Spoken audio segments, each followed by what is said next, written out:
अध्याय 9 परम गुह्य ज्ञान और श्लोक संख्या 2 द मोस्ट कॉन्फिडेंशियल नॉलेज।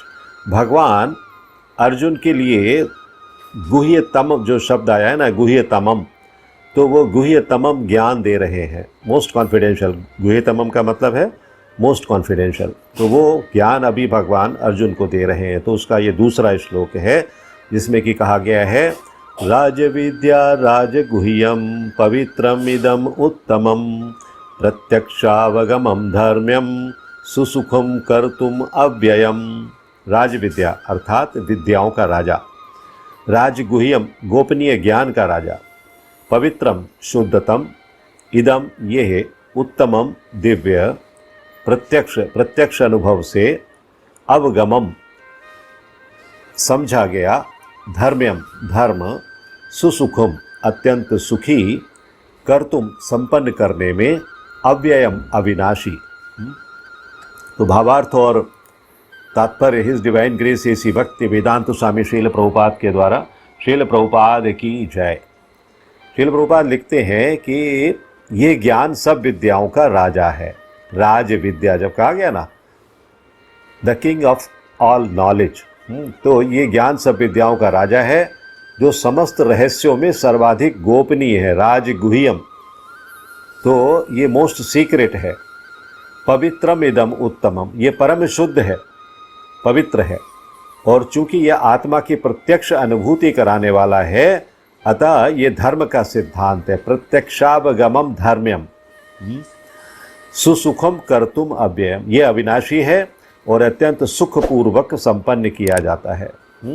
तो ये जो ज्ञान के विषय में बता रहे हैं, ज्ञान की एक तरीके से डेफिनेशन दी इन्होंने 2 लाइनों में। इन लाइनों को अभी हम समझेंगे आगे। इस श्लोक का आप देख रहे होंगे, भगवत गीता अगर आपके हाथ में है तो भगवत गीता में बहुत बड़ा परपर्ट है इसका, करीब 4-4.5 पेज का परपर्ट है जो श्रील प्रभुपाद ने लिखा है।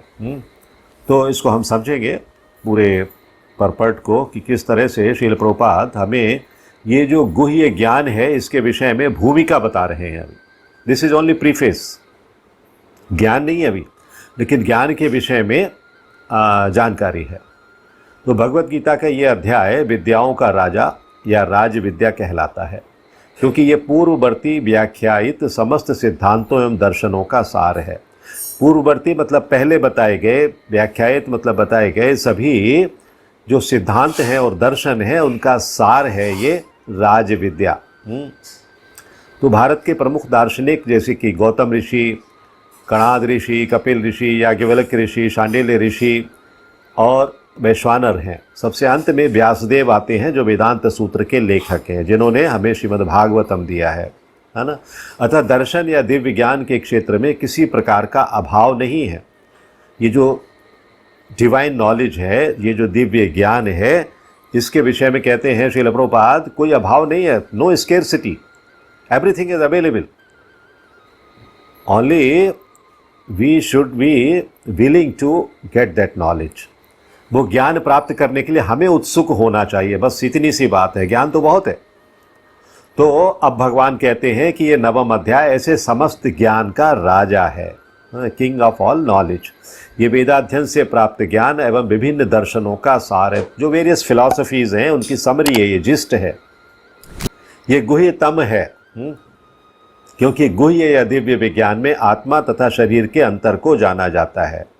आत्मा और शरीर, आपके लिए आरती माता जी ये जो कॉन्सेप्ट्स हैं जिनकी अभी हम चर्चा कर रहे हैं नए होंगे, आपको सुनने में थोड़ा सा भारी भी लग सकते हैं, लेकिन आप सुनिए ज़रूर, क्योंकि सुनेंगे तो कानों को हमारी आदत पड़ेगी इन शब्दों को सुनने की। ये शब्द हमारे शास्त्रों के शब्द हैं, है ना।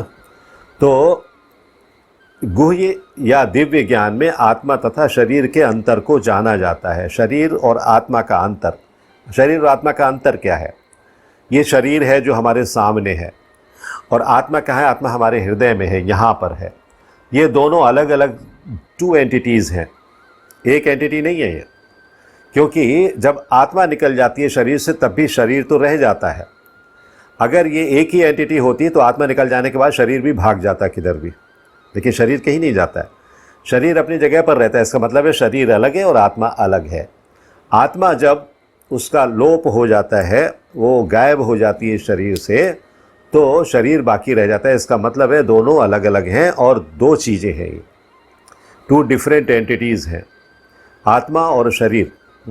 कई लोग कहते हैं, अभी जैसे विमान दुर्घटना हुआ अहमदाबाद में, लोगों ने कहा दिवंगत आत्माओं को शांति प्राप्त हो। आत्मा दिवंगत नहीं होती है कभी, भगवान ने बताया कितनी बार, शरीर दिवंगत होता है। आत्मा जो है अजर और अमर है। आत्मा तो इस शरीर से निकलती है, दूसरे शरीर में जाकर स्थापित हो जाती है। जैसे हम 11 महीने के लीव एंड लाइसेंस समाप्त होने के बाद दूसरे घर में चले जाते हैं, उसी तरह से आत्मा एक शरीर छोड़कर दूसरे शरीर में चली जाती है। तो ये अंतर हमें शरीर का और आत्मा का अच्छी तरह से समझना है। समस्त गुह्य ज्ञान के इस राजा यानी कि राज विद्या की पराकाष्ठा है भक्ति योग। मतलब ये जो राज विद्या है, ये इसका लास्ट डेस्टिनेशन क्या है? इसका लास्ट डेस्टिनेशन है भक्ति योग, मतलब भगवान की भक्ति पूर्वक सेवा करना और उनके चरण कमलों का आश्रय प्राप्त करना। सामान्यतया लोगों को इस गुह्य ज्ञान की शिक्षा नहीं मिलती। इस गुह्य ज्ञान की शिक्षा किसी क्लासेस में नहीं दी जाती है। आप प्री नर्सरी से लेकर एमएससी, एमएड या जो कुछ भी चाहो, एमटेक, कुछ भी कर लो, कहीं भी आपको ये ज्ञान के बारे में नहीं बताया जाता जो शास्त्रों का ज्ञान है। यही हमारी शिक्षा प्रणाली की कमी है। लेकिन जब पुराना समय था तो गुरुकुलों में यही ज्ञान दिया जाता था, वैदिक ज्ञान ही दिया जाता था, भौतिक ज्ञान नहीं दिया जाता था, वैदिक ज्ञान दिया जाता था। तब सभी को इस बात की जानकारी होती थी।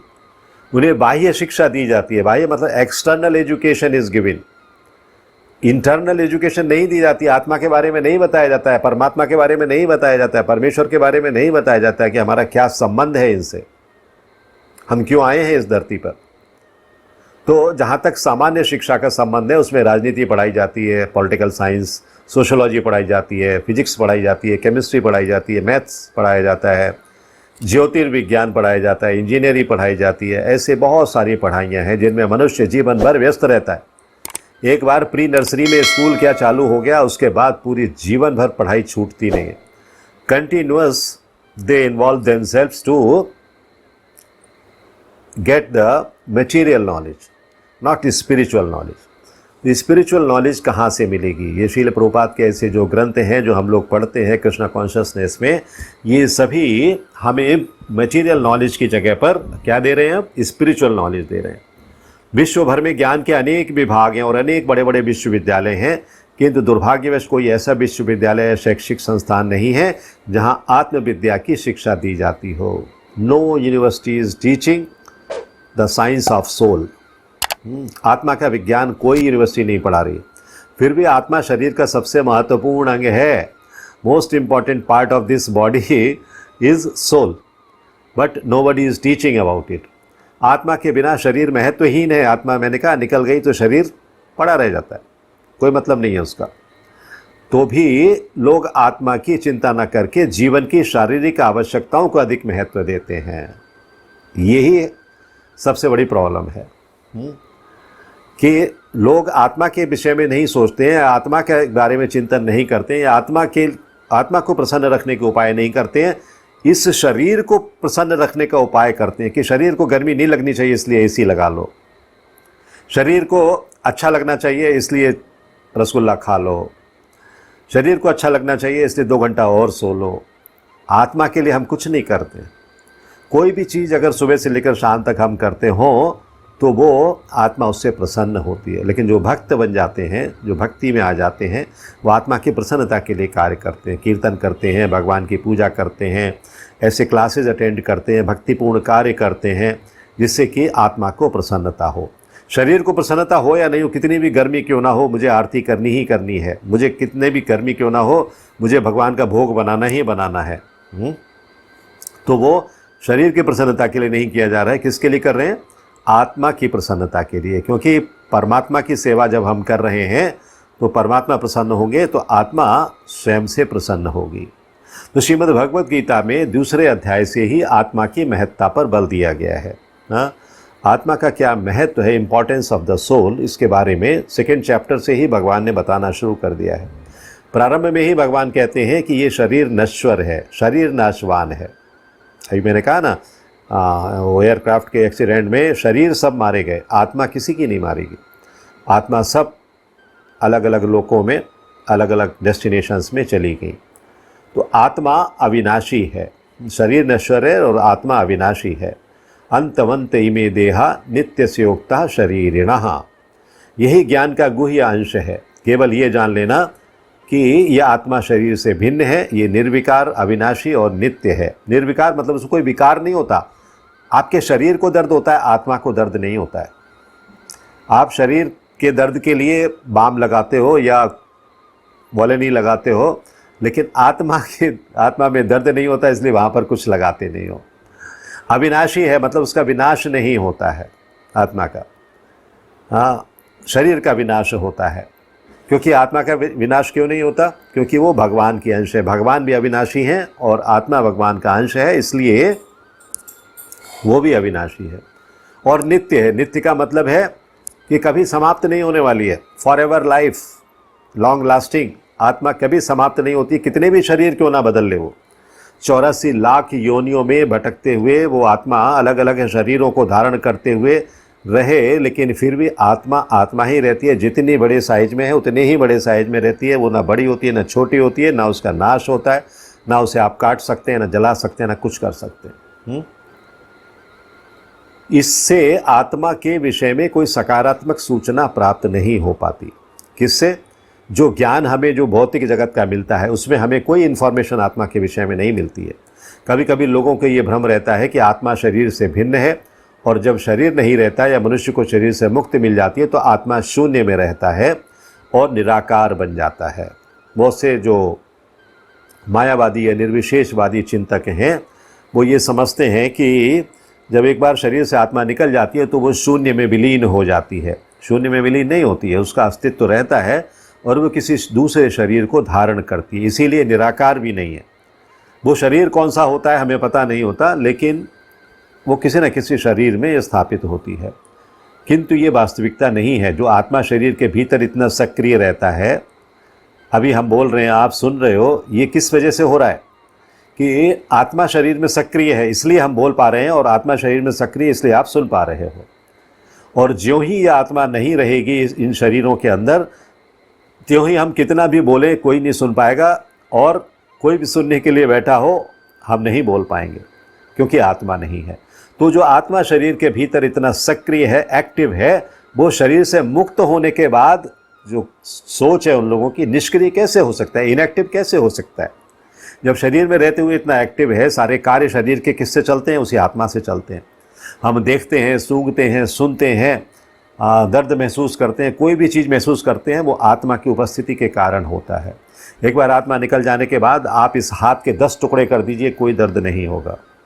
जब तक आत्मा है तब तक ही दर्द होता है। तो जब आत्मा शरीर के अंदर इतना सक्रिय होता है तो वो निष्क्रिय कैसे हो सकता है बाहर निकलने के बाद? ये सदैव सक्रिय रहता है, इट इज़ ऑलवेज एक्टिव। यदि ये शाश्वत है तो ये शाश्वत सक्रिय रहता है, और वैकुंठ लोक में इसके कार्यकलाप अध्यात्म ज्ञान के गुह्यतम अंश हैं। जब ये वैकुंठ लोक में चला जाता है, वैकुंठ लोक क्या है? भगवान का लोक है। जब आत्मा वहाँ चली जाती है तो वो एक सीक्रेट सेवा, जिसको कहना चाहिए, भगवान की सीक्रेट सेवा करती है। अतः आत्मा के कार्यों को यहाँ परा, समस्त ज्ञान का राजा, समस्त ज्ञान का गुह्यतम अंश कहा गया है। परा मतलब श्रेष्ठ, सुपीरियर। परा एनर्जी, परा और अपरा 2 प्रकार की शक्तियों के बारे में हमने पढ़ा है। तो सुपीरियर एनर्जी और इन्फीरियर एनर्जी, तो भगवान की ये सुपीरियर एनर्जी है जिसको कि आत्मा कहा जाता है। और ये सीक्रेट नॉलेज का एक पार्ट है ना। यस, तो ये ज्ञान समस्त कार्यों का शुद्धतम रूप है। ये ज्ञान समस्त कार्यों का शुद्धतम रूप है, जैसा कि वैदिक साहित्य में बताया गया है। पद्म पुराण में मनुष्य के पाप कर्मों का विश्लेषण किया गया है और दिखाया गया है कि ये पापों के फल हैं। जो लोग सकाम कर्मों में लगे हुए हैं वे पापपूर्ण कर्मों के विभिन्न रूपों एवं अवस्थाओं में फंसे रहते हैं। इसमें एक्चुअली इस तात्पर्य में श्रील प्रभुपाद ने बहुत सारी चीज़ों को शामिल किया है, इसीलिए ये तात्पर्य थोड़ा लंबा है, लेकिन वो समझाने के दृष्टिकोण से उन्होंने किया है और ये समझाया है कि किस तरह से हमारे कर्म जो हैं वो हमारे लिए पाप जनरेट करते हैं। कर्म का मतलब जो सकाम कर्म हैं, जो फ्रूटिव एक्शंस हैं, जो कि हम किसी इच्छा से करते हैं, इच्छा के पूर्ण करने के लिए जो कर्म करते हैं वो कर्म पापों के जनरेटर्स भी हैं, वो पाप जनरेट करते हैं। जो लोग सकाम कर्मों में लगे हुए हैं वे पापपूर्ण कर्मों के विभिन्न रूपों एवं अवस्थाओं में फंसे रहते हैं। हम फंसे रहते हैं, एक कार्य हो गया दूसरा, दूसरा नहीं तो तीसरा, तीसरा नहीं तो चौथा। जैसे बच्चे का ही मैंने बताया, बच्चे ने घर में जन्म लिया, अभी बच्चे की पढ़ाई है, फिर बच्चे के लिए युवा हो गया तो उसकी और चिंताएं हैं, फिर उसकी शादी है, फिर उसकी नौकरी है, फिर उसके बच्चे हैं। तो ये क्या है, ये सारा जीवन हम उसी सर्किल में फंसे रहते हैं और इस सर्किल में फंसे रहने के कारण हम बहुत तरीके के पापों को भी जनरेट करते हैं। उदाहरणार्थ अब ये एग्जाम्पल बता रहे हैं यहाँ श्रील प्रभुपाद कि जब बीज बोया जाता है तो तुरंत वृक्ष तैयार नहीं हो जाता है, टाइम लगता है ना। जब एक बीज बोया गया तो उसमें किसी में 4 साल, 10 साल, 8 साल, 2 महीना, 4 महीना, कुछ ना कुछ समय लगता है। पहले एक छोटा सा अंकुर निकलता है, फिर ये वृक्ष का रूप धारण करता है, फिर इसमें फूल आते हैं, फिर फल लगते हैं और तब बीज बोने वाले व्यक्ति फूल तथा फल का उपभोग कर सकते हैं। तो इतना लंबा प्रोसेस है कि जब आपने बीज बोया उसके बाद फूल आने तक और फल आने तक लंबा समय है, इसमें भी कई अवस्थाएं हैं। इसी प्रकार जब कोई मनुष्य पाप कर्म करता है तो आपको लगता है मैंने पाप तो कर दिया लेकिन मुझे फल तो मिला नहीं, तो मैं और पाप कर लूँ। मनुष्य इसी दृष्टिकोण को ध्यान में रखते हुए और अधिक से अधिक पाप करता रहता है। क्यों? क्योंकि पाप का फल तुरंत नहीं मिलता। जैसे आपने बीज बोया, बीज का फल जो है वो कुछ समय के बाद मिलता है, इसी तरीके से पाप का फल भी हमेशा तुरंत नहीं मिलता है, वो कुछ समय के बाद मिलता है। तो यहाँ उसका प्रोसेस बता रहे हैं। हमारे जो पाप कर्म है ना, उनका अपनी प्रोसेस बताया जा रहा है। तो इसी प्रकार जब कोई मनुष्य पाप कर्म करता है तो बीज की ही भांति इसके भी फल मिलने में समय लगता है। मनुष्य तो ये सोचता है मैंने तो आज चोरी कर ली, मैं तो पकड़ा नहीं गया, अब तो मैं रोज़ चोरी करूँगा। अभी रोज़ चोरी करता है, फिर रोज़ चोरी करता है, रोज़ चोरी करता है, रोज़ चोरी करता है। एक दिन ऐसा होता है कि जो पहले वाली चोरी है उसका फल उसे मिला, अभी बाकी की चोरियाँ बाकी हैं फल प्रदान करने के लिए, लेकिन जो पहले वाली चोरी है उसका फल मिला। मतलब वो बीज उसने बोया था उस दिन 6 महीने पहले समझ लो या 1 साल पहले, और उसका फल मिला कि वो पकड़ा गया कहीं रंगे हाथों उस चोरी के इल्ज़ाम में जो चोरी उसने पहले दिन की थी, है ना। तो इसलिए पापों को भी फलने में समय लगता है। इसमें भी कई अवस्थाएं होती हैं। भले ही व्यक्ति में पाप कर्मों का उदय होना बंद हो चुका हो, पाप अभी करने बंद कर दिए, मान लीजिए वो भक्त हो गया, अभी वो पाप कर्म नहीं करता है, चोरी नहीं करता है, कुछ और भी गलत काम नहीं करता है, किंतु जो पाप कर चुका है उनका क्या? वो तो स्टॉक में है ना, उसके इन्वेंट्री में भी दर्ज है, तुमने इतने पाप किए हुए हैं। तो जो पाप कर्मों का फल तब भी मिलता रहता है। वो कहता है मैं तो अब पाप कर ही नहीं रहा हूं, भगवान मुझे दंड क्यों दे रहे हो? भगवान कहते हैं बच्चा तुम पहले से पाप करके आए हुए हो, उनको तो तुम्हें ही भुगतना है। तुम्हारे परिवार का कोई भी सदस्य उनको बियर नहीं करेगा, यू हैव टू बियर। कई बार ऐसा होता है ना कि पत्नी है, बच्चे हैं, माँ बाप हैं, तो वो हमारे पापों को शेयर कर लेंगे। कोई शेयर नहीं करता है। Nobody on this earth, you have to bear whatever sins you have generated, you have to face those results coming out of them, है ना। उनसे जो भी आपको परिणाम मिल रहे हैं वो आपको ही भुगतने, दूसरा कोई नहीं भुगत सकता। वो जो वाल्मीकि की एक कथा आती है ना, उसमें यही बताया गया। वो पहले डकैत थे, जैसे दुष्ट थे, लोगों को लूटते थे, पाप कर्म करते थे। एक दिन नारद जी आए, नारद जी ने कहा अरे तुम क्या कर रहे हो, ये तुम तो बहुत पाप जनरेट कर रहे हो। तो बोले नहीं कोई बात नहीं, मैं ये सब लूटपाट तो अपने परिवार के लिए करता हूँ और परिवार वालों को, मेरा परिवार उससे चलता है। तो बोले अच्छा तुम परिवार के लिए करते हो? बोले हाँ। तो बोले अच्छा तुम जो पाप कर रहे हो क्या वो परिवार वालों से ज़रा पूछ कर आओ कि उन पापों का फल वो भुगतने को तैयार है क्या? क्योंकि जो आप जनरेट कर रहे हो, मनी जो आप अर्न कर रहे हो लूटपाट करके, वो आप उनकी सेवा में लगा रहे हो ना। तो उनसे पूछो, पत्नी से पूछो जाके, बच्चों से पूछो जाकर कि क्या वो तुम्हारे पापों का भुगतान फेस करने के लिए तैयार हैं। अब वो गए अंदर जाके पूछा उन्होंने। पत्नी ने साफ मना कर दिया, बच्चों ने भी साफ मना कर दिया, नहीं तुम्हारे पाप तुम्हारे सर हैं पिताजी, मेरे सर नहीं है। तुम ये जो पाप करके धन ला रहे हो, हम लोगों को पालना तुम्हारा कर्तव्य है, वो तुम कर रहे हो। लेकिन जो पाप करके ला रहे हो वो तुम्हारा आउटलुक है, तुम पाप करके लाओ या पुण्य करके लाओ। पाप करके ला रहे हो तो तुम्हें ही पाप का फल भुगतना है, पुण्य करके लाओगे तो पुण्य भी तुम ही भुगतोगे, हम नहीं भुगतेंगे, मतलब तुम ही उनको एंजॉय करोगे पुण्य को। अब उनकी आंखें खुली कि बच्चों ने और मेरी पत्नी ने मुझे ये ज्ञान दे दिया, और नारद जी उसका माध्यम बने। नारद जी ने बाहर निकल के आए, पूछा क्या हुआ, क्या कहती है तुम्हारी पत्नी और क्या कहते हैं तुम्हारे बच्चे? तो उन्होंने कहा कि नहीं, वो तो तैयार नहीं है। बोले फिर किसके लिए कर रहे हो ये सब? जिनका नाम लेकर तुम ये लूटपाट कर रहे हो। तो उस दिन से उनको ज्ञान आ गया और उन्होंने वो ज्ञान प्राप्त करने के बाद फिर वाल्मीकि रामायण लिखी। तो ये जो ज्ञान है, ये ज्ञान होना बहुत ज़रूरी है, तभी हम पाप करना बंद कर पाएंगे। तो भले ही व्यक्ति में पाप कर्मों का उदय होना बंद हो चुका हो, किंतु किए गए पाप कर्म का फल तब भी मिलता रहता है।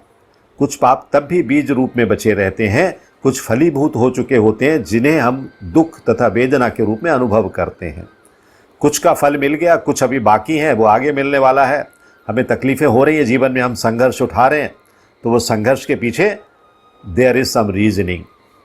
जैसा कि 7वें अध्याय के 28वें श्लोक में बताया गया है कि जो व्यक्ति समस्त पाप कर्मों के फलों या बंधनों का अंत करके भौतिक जगत के द्वंद्वों से मुक्त हो जाता है, वो भगवान श्री कृष्ण की भक्ति में लग जाता है। एक बार सारे पापों का निपटारा आपने कर लिया तो आप भगवान श्री कृष्ण की भक्ति में लग जाएंगे। तो जो पाप रह भी गए हैं भूल चूक से, वो भगवान फिर उनको बर्न कर देते हैं, जला देते हैं। उनके फल आपको भुगतने नहीं पड़ते क्योंकि आप भगवान की भक्ति में आ गए। दूसरे शब्दों में, जो लोग भगवत भक्ति में लगे हुए हैं वे समस्त कर्म फलों बंधनों से पहले ही मुक्त हुए रहते हैं। इस कथन की पुष्टि पद्म पुराण में हुई है, जहां कहा गया है अप्रारब्ध फलम पापम कूटम बीजम फलोन्मुखम क्रमेणैव प्रलीयेत विष्णु भक्तिरत आत्मनाम। तो इस श्लोक के अर्थ को समझते हुए हम इसे समझेंगे कि पद्म पुराण क्या कहता है। जो लोग भगवत भक्ति में रत हैं और उनके सारे पाप कर्म चाहे फलीभूत हो चुके हों, सामान्य हो या बीज रूप में हो, क्रमशः नष्ट हो जाते हैं। तो अगर आपको कोई सज्जन पुरुष ऐसा मिल गया, कोई वैष्णव मिल गया जो आपको भक्ति में ले आया, तो आप 1 कुंटल 2 कुंटल 10 कुंटल कितने मीट्रिक टन पाप क्यों ना करके आए हो, सारे पाप समाप्त होते जाते हैं धीरे धीरे धीरे धीरे। जो जो आप भक्ति में आगे बढ़ते हो वो पाप धीरे धीरे समाप्त होते जाते हैं, क्रमशः नष्ट हो जाते हैं। अतः भक्ति की शुद्ध कारिणी शक्ति अत्यंत प्रबल है। भक्ति की शक्ति जो है ना, भक्ति सब कुछ चीज़ को शुद्ध कर देती है। तो वो इतनी प्रबल है कि आपके पाप भी समाप्त हो जाते हैं। और पवित्रम उत्तमम जो शब्द आया अभी इस श्लोक में, पवित्रम इदम उत्तमम, है ना, अर्थात विशुद्धतम कहलाती है। उत्तम का तात्पर्य दिव्य है, डिवाइन है। तमस का अर्थ है ये भौतिक जगत का अंधकार है, और उत्तम का अर्थ है भौतिक कार्यों से परे हुआ। हाँ, भौतिक कार्य नहीं, अभी आध्यात्मिक कार्य करने हैं, स्पिरिचुअल वर्ल्ड में रहना है और स्पिरिचुअल वर्ल्ड का लाइफ स्टाइल जीना है, जहाँ सिर्फ और सिर्फ भगवान के चरणों की सेवा है, दूसरा कुछ नहीं। तो भक्ति में कार्यों को कभी भी भौतिक नहीं मानना चाहिए। यद्यपि कभी कभी ऐसा प्रतीत होता है कि भक्ति भी सामान्य जनों की भांति रहते हैं। हम और आप सभी लोग सामान्य लोगों की तरह ही रहते हैं ना। एक कोई भक्ति ना करने वाला है वो भी, और हम लोग भी एक जैसे ही रहते हैं। एक जैसे फ्लैट्स हैं, एक जैसा खाना पीना है, एक जैसा ही चलना फिरना है, एक जैसा ही वस्त्र हैं, एक जैसी ही गाड़ियां हैं, सभी चीज़ एक जैसी है। तो कोई ये समझे कि ये भक्त भी भौतिक जगत में ही डूबे हुए हैं, हमारे जैसे ही तो हैं। जैसे बहुत से मूर्ख जो हैं भगवान श्री कृष्ण को अपने जैसा इंसान ही मानते थे कि ये भी 2 हाथ पैर वाले हैं, तो हमारे जैसे इंसान ही हैं, ये क्या लीला करेंगे। नहीं, भगवान हैं, वो डिवाइन थे। उनकी लीलाएं वही कर सकते हैं, दूसरा कोई नहीं कर सकता। इसी तरह से एक भक्त जो भक्ति के मार्ग में आ गया है, उसकी जो दिनचर्या है, भले ही आपको बाहर से ऐसा लगता है कि वो एक जैसी ही है, लेकिन वो एक जैसी नहीं होती। इस्कॉन के भक्तों से पूछिए, सुबह सुबह उठकर 16 माला जप करते हैं, मंगला आरती करते हैं, 4 नियमों का पालन करते हैं, और भगवान को भोग बनाते हैं, भोग लगाते हैं, प्रसाद ही ग्रहण करते हैं, बाहर का कुछ नहीं खाते हैं। हलवाई की दुकान के सामने से निकल जाएं, जलेबी और समय से कितनी भी अच्छी स्मेल क्यों ना आ रही हो, वो उनको परेशान नहीं करती है। तो इस तरह का जब वो जीवन जी रहे हैं, तो जो बाजू वाले घर वाले का जीवन है, क्या वो फ़र्क नहीं है? फ़र्क है, उसमें अंतर है। इसीलिए तो जो व्यक्ति भक्ति से अवगत होता है वही जान सकता है कि भक्ति में कार्य भौतिक नहीं है, वे आध्यात्मिक होते हैं और प्रकृति के गुणों से सर्वथा अदूषित रहते हैं। प्रकृति के गुण कौन कौन से? सतोगुण, रजोगुण और तमोगुण। इन तीनों गुणों के प्रभाव से वो अलग होते हैं, उनका प्रभाव नहीं आता है। जब हम भौतिक जगत में होते तो इनका प्रभाव आता है हमारे पास। हमें आलस्य क्यों आता है? क्योंकि तमोगुण का प्रभाव है। हमें पैसे के बारे में कैलकुलेशन और पैसा बचाना, सट्टा लगाना, लॉटरी लगाना, शेयर में लगाना, ये सब क्यों आता है? क्योंकि हम रजोगुण के प्रभाव में होते हैं। और जब हम थोड़ी थोड़ी कभी दान धर्म की बातें कर लेते हैं, सड़क पर बंधी हुई किसी गाय को एक लड्डू खिला देते हैं, तो हमें सतोगुण का भाव आ जाता है। तो हम ये तीनों गुणों से प्रभावित रहते हैं। लेकिन एक भक्त जो है वो किसी भी प्रकार के गुण से प्रभावित नहीं होता है। कहा जाता है कि भक्ति की संपन्नता इतनी पूर्ण होती है कि उसके फलों का प्रत्यक्ष अनुभव किया जा सकता है। हमने अनुभव किया है कि जो व्यक्ति कृष्ण के पवित्र नाम हरे कृष्ण कृष्ण कृष्ण हरे हरे, हरे राम राम राम हरे हरे का कीर्तन करता है, उसे जप करते समय कुछ दिव्य आनंद का अनुभव होता है और वो तुरंत ही समस्त भौतिक कल्मश से मुक्त हो जाता है, शुद्ध हो जाता है। भौतिक कल्मश नहीं रहता उसके अंदर। भौतिक कल्मश क्या है? भौतिक कल्मश जो यहाँ एक टर्म दिया गया है वो क्या है? भौतिक कल्मश, भौतिक कल्मश है इसके घर में ऐसा हो रहा है, अच्छा फ्लैट तो मेरे ही बराबर है, इतना बड़ा कैसे बना लिया उसने अंदर से, बस ये भौतिक कल्मश है। उसके घर में बड़ी गाड़ी आई, उसकी तो अभी 2 साल पहले ही नौकरी लगी है, मैं तो 8 साल से नौकरी कर रहा हूँ, मैं तो नहीं ला पाया बड़ी गाड़ी, उसके घर में कैसी आ गई? ये भौतिक कल्मश है। उसका बच्चा IIT में एडमिशन हो गया, मेरे बच्चे का नहीं हुआ, और बच्चे की पिटाई कर देंगे फिर तो हम। अरे बच्चे की पिटाई नहीं करनी है भाई ये भौतिक कल्मश है जो कि हमारे मन को दूषित करता रहता है, हमारे दिमाग को दूषित करता रहता है। बच्चे का कोई दोष नहीं है, दोष हमारी सोच का है, हमारी विचारधारा का है कि हम ऐसा सोचते हैं कि उसके घर में मेरे से अच्छा क्यों हो रहा है। ये भौतिक कल्मश है। तो ऐसा सचमुच दिखाई पड़ता है। यही नहीं, यदि कोई श्रवण करने में ही नहीं अपितु भक्ति कार्यों के संदेश को प्रचारित करने में भी लगा रहता है या कृष्ण भावनामृत के प्रचार कार्यों में सहायता करता है, तो उसे क्रमशः आध्यात्मिक उन्नति का अनुभव होता रहता है। आध्यात्मिक उन्नति धीरे धीरे उसे लगता है कि आई एम प्रोग्रेसिंग नाउ भक्ति में। जैसे मैंने कई बार कहा है कि कोई माताजी वृंदावन से लड्डू गोपाल लेकर आ गई, उसके बाद शुरू के 1 महीने तो उन्हें लगा कि मेरे लाला बहुत कमज़ोर दिख रहे हैं, लेकिन जब 6 महीने हो गए सेवा करते हुए, 8 महीने हो गए, तब कहने लगे अरे अभी तो मेरे लाला हृष्ट पुष्ट हो गए, अभी तो अच्छा लग रहा है। तो क्या है कि आप उन भगवान को देखने, अब आपने उनको बसा लिया अपने हृदय में, उनको देखने के आप अभ्यस्त हो गए, आप उनको भोग लगाने के अभ्यस्त हो गए, तो लगता है कि अभी जो हम उनको अर्पित कर रहे हैं भगवान को लग रहा है। भगवान को कुछ लगता होता नहीं है, भगवान तो जैसे हैं वैसे ही रहते हैं। ये आपका भाव है। तो भगवान आपके भाव के ग्राही हैं, भगवान आपके भाव को ग्रहण करते हैं। आपने बड़ा सुंदर सा पाइनएप्पल हलवा बनाया और भगवान को भोग लगाया, उसको खाया आपने ही बाद में, हाँ, लेकिन भगवान को जिस भाव से अर्पित किया वो भाव ने भगवान ने आपका स्वीकार किया। आध्यात्मिक जीवन की ये प्रगति किसी पूर्व शिक्षा या योग्यता पर निर्भर नहीं करती। आध्यात्मिक जगत की प्रगति करने के लिए आपको कोई डिग्रीज की ज़रूरत नहीं है। पूर्व योग्यता और शिक्षा क्या बताया गया है, मतलब प्री क्वालिफिकेशन नहीं होनी चाहिए, कुछ भी ज़रूरत नहीं है। आप अंगूठा छापें तब भी आप भगवान की भक्ति कर सकते हैं। कितने संत हैं हमारे ऐसे जिन्होंने भक्ति की है। तो ये विधि स्वयं इतनी शुद्ध है कि इसमें लगे रहने से मनुष्य शुद्ध बन जाता है। तो मनुष्य इस तरह से अगर भक्ति करेगा तो निश्चित तौर पर उसका कल्याण होगा।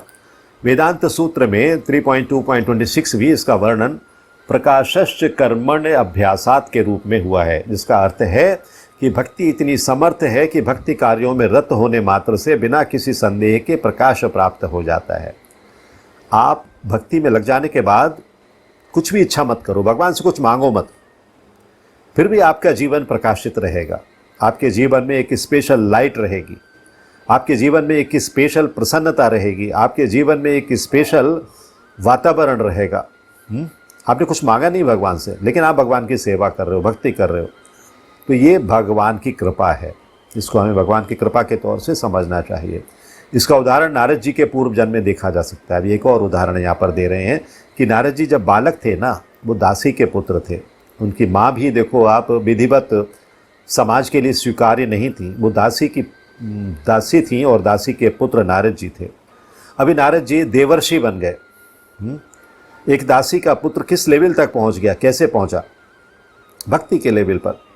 वे ना तो शिक्षित थे, ना ही राजकुल में उत्पन्न हुए थे, किसी राजा के परिवार में वो उत्पन्न नहीं हुए थे, और ना उनकी एजुकेशन हुई थी। किंतु जब उनकी माता भक्तों की सेवा करती रहती थी तो नारद जी भी सेवा करते रहते थे साथ साथ में भक्तों की। और कभी कभी माता की अनुपस्थिति में भक्तों की सेवा करते थे। माता नहीं है तो भी जो भक्त आए हुए हैं, साधु आए हुए हैं घर पर, उनकी कुटिया में, तो उनको भोजन देना है, जल देना है, उनके वस्त्र धोने हैं, उनके और सेवाएं करनी है, लगातार कर रहे हैं। तो नारद जी स्वयं कहते हैं, उच्छिष्ट लेपान अनुमोदितो दुजे सकृत सम भुंजे तदपास्त किलविषा एवं प्रवर्तस्य विशुद्ध चेतसा तद्धर्म एवात्म रुचि ही प्रजायते। श्रीमद्भागवत के इस श्लोक में, जो कि 1.5.25 है, नारद जी अपने शिष्य व्यासदेव से अपने पूर्व जन्म का वर्णन कर रहे हैं। नारद जी किससे कर रहे हैं? व्यासदेव से। वे कहते हैं कि पूर्व जन्म में, बाल्यकाल में, बचपन में, चतुर्मास जो अभी शुरू होने वाला है 6 जुलाई से, 4 महीने जो बारिश वाले होते हैं, चतुर्मास। तो चतुर्मास में शुद्ध भक्तों, भागवतों की सेवा किया करते थे। शुद्ध भक्त आते थे विचरण करते हुए। चतुर्मास में क्या होता है, जो ऋषि मुनि और ऐसे शुद्ध भक्त हैं जो बाकी के 8 महीने विचरण करते रहते हैं जगह जगह, बारिश के समय में एक स्थान पर रुक जाते हैं और वहाँ पर सेवाएं प्राप्त करते हैं और अपने प्रवचन देते रहते हैं, जिससे उन्हें संगति प्राप्त हुई। नारद जी को उन साधुओं की संगति प्राप्त हुई जो उनकी कुटिया में आकर रहे थे कुछ समय के लिए। कभी कभी वे ऋषि अपनी थालियों से उच्छिष्ट भोजन छोड़ देते थे। उच्छिष्ट मतलब झूठन। वो ऋषि मुनि अपनी झूठन छोड़ देते। जिस तरह हम भगवान को भोग लगाते हैं और भगवान का उच्छिष्ट ग्रहण करते हैं, वो भगवान की झूठन है। आप कहते हैं भगवान ने तो खाया नहीं, हमने 4 लड्डू रखे थे, 4 के 4 ही वापस आए हैं, एक भी खत्म नहीं हुआ इसमें से। तो भगवान अपने नेत्रों से पाते हैं उस भोग को, नेत्रों से देखकर ही पा लेते हैं। हम नेत्रों से खाने का काम नहीं कर सकते क्योंकि हम इस भौतिक जगत के जीव हैं। भगवान भगवान है, हमें मुंह से ही खाना पड़ेगा, हम नेत्रों से नहीं खा सकते, लेकिन भगवान खा सकते हैं। तो उच्छिष्ट भोजन अपना छोड़ देते थे और ये बालक थालियां धोते समय उच्छिष्ट भोजन को चखना चाहता था। उसकी इच्छा होती थी नारद जी की, बालक थे ना, कि इन्होंने इतना उच्छिष्ट छोड़ दिया है, लाओ इसे मैं ही पा लेता हूँ। तो अतः उसने उन ऋषियों की अनुमति मांगी और जब उन्होंने अनुमति दे दी तो बालक नारद उच्छिष्ट भोजन को खाता था। फलस्वरूप वो अपने समस्त पाप कर्मों से मुक्त हो गया। ज्यों ज्यों वो उच्छिष्ट खाता रहा, त्यों त्यों वो ऋषियों के समान शुद्ध हृदय बनता गया। इसीलिए उच्छिष्ट खाने के लिए इस्कॉन में कहा जाता है कि भगवान का उच्छिष्ट पाओ और कुछ मत पाओ। हम लोग यात्राओं में जाते हैं तो क्या पाते हैं? भगवान का भोग ही तो हमें आता है ना प्रसाद के तौर पर। चूंकि वे महाभागवत भगवान की भक्ति का आस्वाद श्रवण तथा कीर्तन द्वारा करते थे, अतः नारद ने भी क्रमशः वैसी रुचि विकसित कर ली। नारद जी आगे कहते हैं, तत्रान्वहम कृष्ण कथः प्रगायताम अनुग्रहेण श्रवणमं मनोहरः ता श्रद्धया में अनुपदम विश्रणवतः प्रिय श्रवसेंग ममाभवद रुचि। तो ऋषियों की संगति करने से नारद में भगवान की महिमा के श्रवण और कीर्तन की रुचि उत्पन्न हो गई, उच्छिष्ट ग्रहण करने से ही, उनका संग करने से ही। और उन्होंने भक्ति की तीव्र इच्छा विकसित की, उनके अंदर भक्ति का बीज पनपने लगा। अतः जैसा कि वेदांत सूत्र में कहा गया है, प्रकाशश्च कर्मण्य अभ्यासात, अभी हमने पहले एक पैराग्राफ में भी इस शब्द को पढ़ा था। तो जो भगवत भक्ति के कार्यों में केवल लगा रहता है, उसे स्वतः सारी अनुभूति हो जाती है, उसे भगवान अपने आप से इंट्यूशन देने लगते हैं। अगर आप भगवत भक्ति में लगे, आपको किसी के पास जाने की ज़रूरत नहीं होती है, भगवान इंट्यूशन देती है, ये काम करो, ऐसा काम करो, ये काम मत करो, ये अच्छा नहीं है। भगवान आपको सूचित करते रहते हैं और वो सब समझने लगता है। इसी का नाम प्रत्यक्ष अनुभूति है, डायरेक्ट एक्सपीरियंस करना। तो धर्म्यम शब्द का अर्थ है धर्म का पथ। नारद वास्तव में दासी के पुत्र थे, उन्हें किसी पाठशाला में जाने का अवसर प्राप्त नहीं हुआ था। वे केवल माता के कार्यों में सहायता करते थे और सौभाग्यवश उनकी माता को भक्तों की सेवा का सुयोग प्राप्त हुआ था। तो बालक नारद को भी ये सुअवसर उपलब्ध हो गया कि वे भक्तों की संगति करने से ही समस्त धर्म के परम लक्ष्य को प्राप्त हो सके। इतने बड़े विद्वान हो गए वो सिर्फ भक्तों की संगति करने से। ये लक्ष्य है भक्ति, जैसा कि श्रीमद् भागवत में कहा गया है, सवै पुंसाम परो धर्मो यथो भक्तिर अधोक्षजे। सामान्यतः धार्मिक व्यक्ति ये नहीं जानते कि धर्म का परम लक्ष्य भक्ति की प्राप्ति है। जैसा कि हम पहले ही 8वें अध्याय के अंतिम श्लोक की व्याख्या करते हुए कह चुके हैं, वेदेषु यज्ञेषु तपः सुचैव। सामान्यतया आत्म साक्षात्कार के लिए वैदिक ज्ञान आवश्यक है। किंतु यहाँ पर नारद ना तो किसी गुरु के पास पाठशाला में गए थे, ना ही उन्हें वैदिक नियमों की शिक्षा मिली थी, तो भी उन्हें वैदिक अध्ययन के सर्वोच्च फल प्राप्त हो सके। Highest results he gained after taking the association of those sadhus. ये विधि इतनी सशक्त है कि धार्मिक कृत्य किए बिना भी मनुष्य सिद्धि पद को प्राप्त होता है। ये कैसे संभव होता है? इसकी भी पुष्टि वैदिक साहित्य में मिलती है। आचार्यवान पुरुषो वेद, मतलब महान आचार्यों के संसर्ग में रहकर मनुष्य आत्म साक्षात्कार के लिए आवश्यक समस्त ज्ञान से अवगत हो जाता है। सारे वेदों की जानकारी उसे मिल जाती है, सारा ज्ञान उसे प्राप्त हो जाता है, भले ही वो अशिक्षित हो या उसने वेदों का अध्ययन ना किया हो। तो ये किस चीज़ का फल है? ये परिणाम है एसोसिएशन का, कि जब हम एसोसिएशन लेते हैं तो हमें भक्तों का एसोसिएशन लेंगे तो हमें भक्ति प्राप्त होगी, दुष्टों का एसोसिएशन लेंगे तो हमें दुष्टता प्राप्त होगी। सिंपल सी बात है। पानी में आप कड़वा कुछ मिलाओगे तो पानी कड़वा हो जाएगा, मीठा शक्कर मिलाओगे तो शरबत बन जाएगा। That is the difference. तो भक्ति योग अत्यंत सुखकर सुसुखम होता है। तो भक्ति करना जो है ना, बहुत सुखकारी है। ऐसा क्यों? क्योंकि भक्ति में श्रवणम कीर्तनम विष्णु स्मरणम होता है। जो प्रहलाद महाराज ने 9 स्टेप्स बताए हैं ना, उनमें से 4 स्टेप्स का यहाँ पर उल्लेख किया गया है। 9 के 9 शामिल होते हैं भक्ति में, जिससे मनुष्य भगवान की महिमा के कीर्तन को सुन सकता है या प्रामाणिक आचार्यों द्वारा दिए गए दिव्य ज्ञान के दार्शनिक व्याख्यान उनके सुन सकता है। मनुष्य केवल बैठे रहकर सीख सकता है, ईश्वर को अर्पित अच्छे स्वादिष्ट भोजन के उच्छिष्ट को खा सकता है। कहीं जाने की आवश्यकता नहीं, किसी विश्वविद्यालय में जाने की आवश्यकता नहीं, घर में बैठे भी कर सकता है। प्रत्येक दशा में भक्ति सुख में है और भक्ति में कभी दुख नहीं मिलता है। भक्ति हमेशा सुखकारी होती है। आप एक अगरबत्ती भगवान को अर्पित करके देखो, एक फूल अर्पित करके देखो, एक बार भोग बनाकर अर्पित करके देखो, आपको कभी कष्ट नहीं होगा, आनंद ही मिलेगा। तो मनुष्य गरीबी की हालत में भी भक्ति कर सकता है। भगवान कहते हैं पत्रम पुष्पम फलम तोयम। वे भक्त से हर प्रकार की भेंट लेने को तैयार रहते हैं, चाहे पत्र हो, पुष्प हो, फल हो या थोड़ा सा जल हो। जो कुछ भी संसार के किसी भी कोने में उपलब्ध हो या किसी व्यक्ति द्वारा उसकी सामाजिक स्थिति पर विचार किए बिना अर्पित किए जाने पर भगवान को वो स्वीकार होता है। यदि उसे प्रेम पूर्वक चढ़ाया जाए, प्रेम पूर्वक अर्पित करो, बस भगवान आपके प्रेम के भूखे हैं और कुछ नहीं चाहिए उनको। तो अगर आप प्रेम से एक लोटा जल भी भगवान को अर्पित कर देते हो तो भी वो उसे प्रेम से स्वीकार कर लेते हैं और कुछ डिमांड नहीं रखते अपनी, कुछ भी ऐसी चीज़ नहीं मांगते जिससे कि आपको कष्ट हो।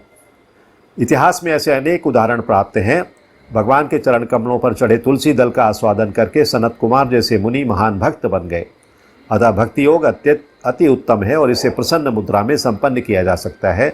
भगवान को तो वो प्रेम प्रिय है जिसमें उन्हें वस्तुएं अर्पित की जाती हैं। यहाँ कहा गया है कि भक्ति शाश्वत है। क्या कहा गया है यहाँ पर? कि भक्ति शाश्वत है।